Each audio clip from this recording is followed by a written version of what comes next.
Hey everyone, this is Neha Vijay. Welcome in Quality Assurance class. Topic is ICH guideline. First, we will understand what is the ICH. I means international, C means conference, and H means harmonization. What is international? You know very well, but it is relating or affecting two or more nations' international trade, मतलब market. It is also constitute a group of association having members two or more national internationally movement. Yes, it is reaching beyond national boundaries. This is the I. And I international is Siemens conference. What is the conference? Members of an organization. And we will talk about the harmonization. What is harmonization? Harmonization is confirmation or accordance or communication is the standards that we have to fulfill. Means यदि in overall if we want to clear with example, means if you want to export your product in uh, internationally, yes, you have to registration from the respective authority. Yes, if we take example, if you want to export in US, if you want to international market in US, then you have to take registration from FDA. FDA means Federal Drug Association, yeah, Food and Drug Authorization. Yes, Food and Drug Association. Yes, we will discuss one by one. What is ICH? ICH is International Council of Harmonization. Means collaborations, means एक तालमेल बिठाना, एक सामंजस्य जो उनकी accordance, जो उनकी conformations की जो अकॉर्डिंग उनके जो भी रिस्पेक्टिव पैरामीटर्स हैं उनको फुलफिल करना है, और हमें फिर एक रजिस्ट्रेशन मिलेगा जिससे हम दूसरी जगह अपने माल को एक्सपोर्ट कर सके, अपनी प्रोडक्ट्स को एक्सपोर्ट कर सके.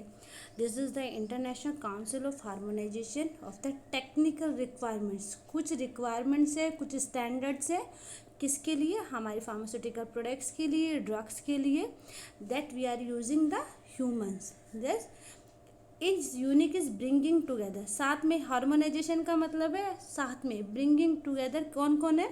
एक तो regulatory authorities and pharmaceutical industries. Means pharmaceutical industry they harmonise with the regulatory authority with the discussion of scientific and technical aspect of drug registration. हमें ड्रग की रजिस्ट्रेशन के लिए क्या क्या चीज़ें रिक्वायरमेंट्स है, कौन कौन सी अथॉरिटीज़ हैं, कुछ मेंबर्स हैं जो इसको फुलफिल करते हैं, इसके रजिस्ट्रेशन को अप्रूव करते हैं.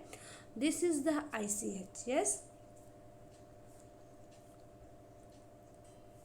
ICH when it is initiated, it is international conference of harmonisation created in April 1919. First ये कब क्रिएट हुआ था? अप्रैल 1919 में. European medicine agency publish the scientific guidelines. कुछ गाइडलाइंस ने जिसने हार्मोनाइज किया किस किस में, जैसे Europe, Japan and United state of the America, US. Yes, US के लिए कहाँ कहाँ हमें अप्रूवल चाहिए, कहाँ का रजिस्ट्रेशन चाहिए? FDA. Yes, food and drug association और ऑथराइजेशन. ICH क्या है? ICH प्रोवाइड कराती है. हम ICH क्यों लाए? क्योंकि ये प्रोवाइड कराती है quality, safety and efficacy of the medicine.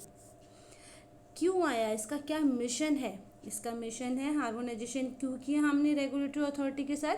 क्योंकि एक बेटर हेल्थ के लिए है, to take recommendation during achieving greater harmonization. Yes, first we have to interpret, then application of technical guideline and some requirements of pharmaceutical product, then registration, and after registration you have to maintain such registration. मतलब approval मिल गया है, उसके approval के बाद 6 month के बाद, 1 year के बाद जो रिन्यूअल प्रोसेस है, वैलिडिटी फिनिश हो गई है, तो उसको मेंटेन भी करना है. तो maintenance of the such registration. क्या पर्पस है ICH का? पर्पस क्या? ICH का पर्पस है हार्मोनाइज करना है टेक्निकल रिक्वायरमेंट को. किस लिए? रजिस्ट्रेशन के लिए, और हमें मार्केटिंग अप्रूवल के लिए फॉर द डिफरेंट नेशंस. तो ये इंश्योर करता है किस किस को? Quality, safety and efficacy of the medicine. और ये प्रिवेंट करता है unnecessary duplication of clinical trials of human.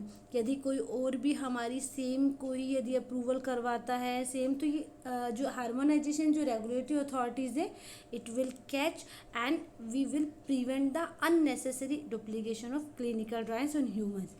Minimise the use of animal testing. यदि हमें अप्रूवल मिल जाता है FDA से, EMWA से या सभी से यदि रजिस्टर, हम तो यूज़ जो टेस्टिंग एनिमल टेस्टिंग की वो भी बहुत कम हो जाए, क्योंकि हमने यदि इस रेगुलेटरी के अकॉर्डिंग कर लिया तो फिर हमारे इंडिया की कुछ बहुत सारी ऐसी टेस्टिंग है वो इसके अंदर फुलफिल हो जाती है और हम मिनिमाइज कर सकते हैं एनिमल टेस्टिंग को विदाउट कॉम्प्रोमाइज़। और हम एनिमल टेस्टिंग को कम किया पर हमने कोई भी कॉम्प्रोमाइज़ नहीं किया अपनी जो फार्मास्यूटिकल प्रोडक्ट की सेफ्टी और इफेक्टिवनेस के साथ। और यदि हम सब कुछ करते हैं ICH के साथ, चलते हैं उनके अकॉर्डिंग, उनके रिक्वायरमेंट्स को फुलफिल करते हैं रजिस्ट्रेशन के लिए, तो it promote the public health. क्या हिस्ट्री है, क्यों आया, मतलब हमें आवश्यकता क्यों है हार्मोनाइजेशन की, हमें इसकी कंफर्मेशन की क्यों ज़रूरत है? क्योंकि कुछ रीजन, क्योंकि एक तो हमारी इंडस्ट्री ग्लोबल बन जाएगी, इसका कोई रेपुटेशन मिल जाएगी, क्योंकि because it is the internationally. Yes, यदि कोई डुप्लीकेट टेस्ट प्रोसीजर्स हैं तो उसकी टाइम कंज्यूमिंग एक्सपेंसिव हैं तो वो सब भी बच जाएंगे। R&D को से यदि हम इन्हीं अप्रूवल कराते तो इंडिया में अप्रूवल की, हमारे इंडिया की जो वो कुछ उन्हीं में कंप्लीट हो जाता है, तो R&D कॉस्ट भी बच जाती है और इंक्रीज़ हो जाती है यदि हम हार्मोनाइज करते हैं तो। पर यदि हम दोनों तीनों नेशन के साथ में चलते हैं तो यहाँ पर हम R&D कॉस्ट को भी प्रिवेंट कर सकते हैं। इनिशिएशन कैसे है, कब हुआ? सबसे पहले 1980 में FEC आया, मतलब फॉर्मुलरी यूरोपियन कमेटी आया। 1989 में WHO ने, वर्ल्ड हेल्थ ऑर्गेनाइजेशन कॉन्फ्रेंस आया। DRA मतलब ड्रग रेगुलेटरी अफेयर्स, पेरिस में। फिर 1990 में इसका बर्थ हुआ, किसका? ICH का। किन कंट्रीज़ ने इसको क्रिएट किया? Japan, USA and the Europe. Topic of harmonization, इसका मेन मोटो क्या था, मेन इसका एम क्या था कि सेफ्टी, क्वालिटी और efficacy according to the nation. ICH structure क्या क्या है, मतलब यदि हमें जापान में हमें अप्रूवल चाहिए तो हमें MHLW की रेगुलेटरी बॉडी से रजिस्ट्रेशन चाहिए, इनसे अप्रूवल चाहिए। क्या चीज़ है ये? MHLW ministry of health and labour and welfare. Europe यदि हमें इंटरनेशनली मूवमेंट चाहते हैं हम अपने प्रोडक्ट्स का, तो हमें EU European unions regulatory body के अकॉर्डिंग रजिस्ट्रेशन चाहिए। US क्या बोलता है? US में यदि हमें चाहिए तो FDA का अप्रूवल चाहिए, फूड एंड ड्रग अप्रूवल और ऑथराइजेशन एडमिनिस्ट्रेशन। यस, मेंबर्स कौन कौन है ICH? यस, फर्स्ट अपना इंट्रोडक्शन हुआ, देन हमारा क्या क्या पर्पस था, देन अब important topic, this is the members. कितने मेंबर्स होते हैं ICH में, कौन कौन सी सब मेंबर्स होते हैं, कौन सी सब कम्युनिटीज़ होती हैं, वो सब चीज़ें हम पढ़ेंगे। आपको सबसे पहले लर्न करना है कि 6 पार्टीज़ में ये कंप्राइज है, 6 पार्टी से कंपोजिशन से मिलके बना है। 6 पार्टी क्या है? फर्स्ट सुने, first Japan, second Europe, third आपकी USA, फोर्थ एंड फिफ्थ क्या चीज़ है? फोर्थ है आपकी WHO एंड फिफ्थ है आपकी EFTA, क्या? European free trade association in Canada. Then these are the non voting members, represent non ICH country में, क्योंकि हम फर्स्ट 3 की we have already discuss in this yes image in this picture। अब fifth हो गई, sixth last one is IFPMA। क्या चीज़ है ये? International federal of pharmaceutical manufacturer and association. ये 6 पार्टी से मिलकर, जापान वाली इंडस्ट्री बोलती है, जापान वाली रेगुलेटरी अथॉरिटी बोलती है कि इट इज़ कोलैबोरेट और it is complete by the Japan manufacture association JPMA के अकॉर्डिंगली। यूरोप में बोला जाता है कि it is also collaborations with the EFPIA। क्या चीज़ है? European federal of pharmaceutical industries and association. USA बोलता है it is it is approval from the FDA, Food and Drug Administration, और it is comprised with the, it is composed with the, it is collaborate with the PHRMA। क्या चीज़ है PHRMA? Pharmaceutical research and manufacturers of America. Fifth and sixth आपके discuss कर चुके हैं, WHO and आपके EFTA, yes, European free trade association. Sixth last one IFPMA। क्या चीज़ है ये? International federal of pharmaceutical manufacturer association. 6 parties हैं ये, ठीक है। यदि हम ICH ऑर्गेनाइजेशन स्ट्रक्चर की बात करें तो it is consist of ICH steering committee, ICH coordinators, ICH secretariat, ICH working group and ICH global corporations and ICH MED DRA। क्या चीज़ है MED? MED मतलब मेडिकल, DRA मतलब ड्रग रेगुलेटरी अफेयर्स। यस, ये सब चीज़ें ICH स्टीयरिंग कमेटी है। ICH steering क्या है? ठीक है, स्टीयरिंग है मतलब joint linkage. Yes, steering is the system of component linkage. Steering, yes, इसके साथ कौन कौन और है ICH स्टीयरिंग कमेटी के साथ? Board of the sub committee of the ICH steering. क्या क्या चीज़ें? GCG and ICH MED DRA। ठीक है, कमेटी के साथ ICH coordinates, secretary, working group. These are the organization structures of other members। Process क्या है? अब हमें हार्मोनाइजेशन रजिस्ट्रेशन का एक प्रोसेस क्या है? प्रोसेस के लिए हमें चार पॉइंट्स को फॉलो करना होगा। सबसे पहले फॉर्मल ICH प्रोसेस, मतलब सबसे पहले हमें रजिस्ट्रेशन चाहिए। फिर रजिस्ट्रेशन के बाद QA प्रोसीजर्स होगा, questioning and answering, quality assurance, revision procedure, जैसे वैलिड का बताया था, अप्रूवल का बताया, एक टाइम के बाद अप्रूवल के अप टू डेट करना है, वैलिडिटी बढ़ानी है। जैसे नॉर्मली हमारे रजिस्ट्रेशन में भी 1 साल का, 3 साल का, 5 साल का रजिस्ट्रेशन का वैलिड होता है, ऐसे सभी में हमें एक अप्रूवल के लिए वैलिडिटी होती है। तो वो रिवीजन प्रोसेस हमें फॉलो करना है। और मेंटेनेंस क्या है? जैसे हम जो गाइडलाइंस पढ़ेंगे क्वालिटी की, जो QMSA वाली, तो जो हम ये जो गाइडलाइंस पढ़ेंगे उसके अकॉर्डिंग यदि कुछ भी चेंज करते हैं इन गाइडलाइंस में, तो वो भी हमें मेंटेनेंस प्रोसीजर को फॉलो करना होगा। उसी के बाद हम उसको हम वैलिड कर सकते हैं, उसको अपने प्रोसेस में ला सकते हैं। अब देखिए, जो फर्स्ट था फॉर्मल ICH प्रोसीजर, सेकंड था Q&A procedure, third revision and fourth maintenance. अब इसको हमें समझना है कि इन 4 स्टेप में होता क्या है। तो ICH harmonise activity 4 categories. First formal ICH, second questionnaire, third revision and fourth one is maintenance procedure. ये अब हम देखना है कि कौन सी एक्टिविटी कब ली गई है। First one is ICH formal procedure, मतलब फर्स्ट हमें कैसे ICH का रजिस्ट्रेशन मिलेगा। तो सबसे पहले हमें जो भी टॉपिक चाहिए, जिस भी के कंट्री के साथ हमें हार्मोनाइजेशन चाहिए, कौन सा वो नया टॉपिक है, वो हमें लाना है और हमें अप्रूवल के लिए उस रेस्पेक्टिव अथॉरिटी से अप्रूवल चाहिए। उसके लिए कुछ पेपर्स है, बिजनेस प्लान रिक्वायर्ड है, वो सब आपको सबमिट करने होगा। उस पेपर के अंदर डॉक्यूमेंटेशन कंप्लीट। Q&A प्रोसीजर क्या बोलता है कि क्लैरिफिकेशन नीडेड फॉर एग्जिस्टिंग। अब हमें जो एग्जिस्टिंग ICH गाइडलाइंस हैं उनके अंदर आपके जो उनके जो प्रोसीजर्स हैं, उनके स्टैंडर्ड्स हैं, उनको क्लैरिफाई करना है आपको कि वो क्या चीज़ें, उनको कैसे कैसे मीन्स टोटली हमें सबसे पहले ICH प्रोसीजर के लिए फॉर्मल प्रोसेस को फॉलो करना होगा, जिसके अंदर हमें न्यू टॉपिक को इंट्रोड्यूस कराना है। उसके लिए कुछ डॉक्यूमेंट की रिक्वायरमेंट है, वो हमें फुलफिल। देन सेकंड स्टेप में हमें Q&A प्रोसीजर करना है। सभी जो ICH गाइडलाइन की जो क्लैरिफिकेशन है उसको फुलफिल करनी है। उसके लिए कुछ पेपर्स रिक्वायरमेंट है, बट यहाँ पर बिजनेस जो प्लान है वो कुछ ही केसेस में, सर्टेन केसेस में ही रिक्वायर्ड है।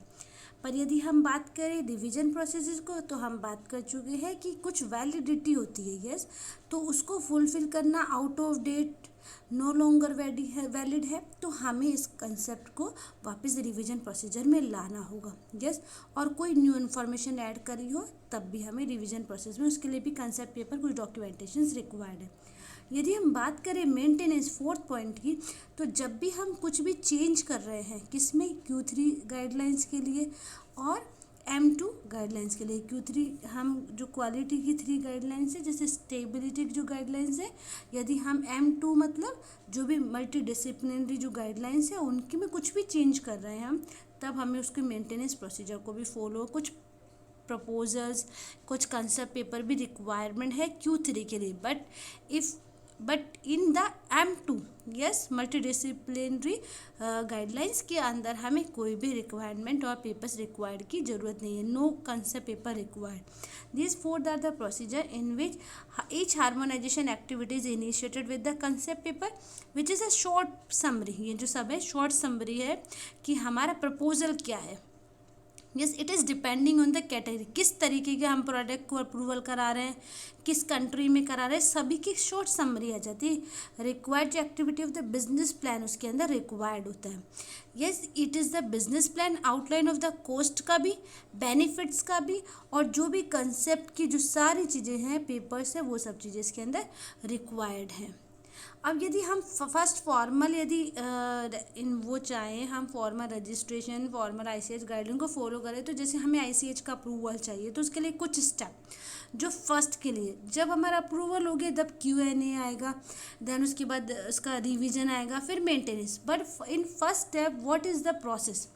फर्स्ट में आपको ड्राफ्ट प्रिपेयर करना है, एक जो आपको क्या क्या चीज़ें कौन सा चाहिए, किस प्रोडक्ट में चाहिए, किस कंट्री के लिए चाहिए, वो सब जो आपको ड्राफ्ट प्रिपेयर करना है। This is the final harmonized draft. पूरे रिविजन्स जो भी हैं सब आपको उसके अंदर अच्छे से कंप्लीट कर देते हैं। ये फर्स्ट स्टेप है, final harmonized draft. Second step में बोलता है कि it is sign by EWG. हमने जो आपकी कमेटी के बारे में बात किया था, उसमें से ईडब्ल्यूजी जो कमेटी है उसके अकॉर्डिंग साइन हो उस ड्राफ्ट पर, और फिर आगे उसको जो हमने सब कमिटीज़ पढ़ी थी, स्क्रीनिंग कमिटीज़ के बारे में भी आपको बताया था, इट इज़ कंपोनेंट और लिंकेज, उससे साइन हो। उसके बाद जो सारे 6 को स्पॉन्सर्स है वहाँ तक पूरी कंसल्टेशन होते, वहाँ से एक्सेप्ट होके आए, वहाँ से पूरा एक्सेप्टेंस के बाद, यस एक्सेप्टेंस के बाद वो स्टेप थर्ड में जाएगा। स्टेप थर्ड में क्या होगा? अब जो रेगुलेटरी स्पॉन्सर्स है उसको इनिशिएट कर देंगे नॉर्मल कंसंट्रेशन प्रोसेस के लिए कुछ कमेंट्स देकर, ठीक है। ये नेक्स्ट फोर्थ पॉइंट में क्या बोलता है? अब वो स्क्रीनिंग जब कमेटी के पास पहुंच चुका है, उनसे एग्री हो चुका है, सभी साइंटिफिक जो सफिशिएंस जो इश्यूज थे वो सब कंप्लीट हो गए हैं, तब आपको वहाँ से जो 3 रेगुलेटरी पार्टीज है मेन वाली, ठीक है, कौन सी? जापान, यूरोप और यूएस वाली, उनसे भी आपको अफर्म हो गया, मतलब कन्फर्मेशन हो गया। आप गाइडलाइंस आप रिकमेंडेड कर सकते हैं for adoption of the 3 reasons. अब आप जिस कंट्री में जिस अकॉर्डिंग आपको मार्केट में आपको ट्रेड चाहिए, इंटरनेशनल ट्रेड चाहिए, मार्केट अप्रूवल चाहिए, वो सब चीज़ें अब आपकी कंप्लीट हो चुकी है। स्टेप 5 में बोलता है कि the process is complete when guideline is incorporated of national original internal procedure, ठीक है। अब इम्प्लीमेंटेशन यदि आपने कंप्लीट हो चुका है, अब आपके जो इम्प्लीमेंटेशन है 3 रीजन्स का वो आपको फुलफिल करना है, और आपको आईसीएच प्रोसीजर के अकॉर्डिंग आईसीएच रजिस्ट्रेशन मिल जाएगा। अब नेक्स्ट स्लाइड में नेक्स्ट आपकी जो प्रेजेंटेशन है, जो पार्ट 2 है, उसके अंदर हम सभी पढ़ेंगे ब्रीफ ओवरव्यू ऑफ क्यूएसीएम। क्या चीज़ है? Q, quality guideline, safety guideline, efficacy guideline and multidisciplinary guideline. This is the second. Yes, in next part 2 we will study about the QACM, what is the quality, what is the safety, what is the efficacy and what is the multidisciplinary guidelines. Yes, if you have any doubt to any query, please comment the comment, I will reply your query. Yes, thank you so much, and please like, share, subscribe for my new video for my part 2 quality assurance. Thank you.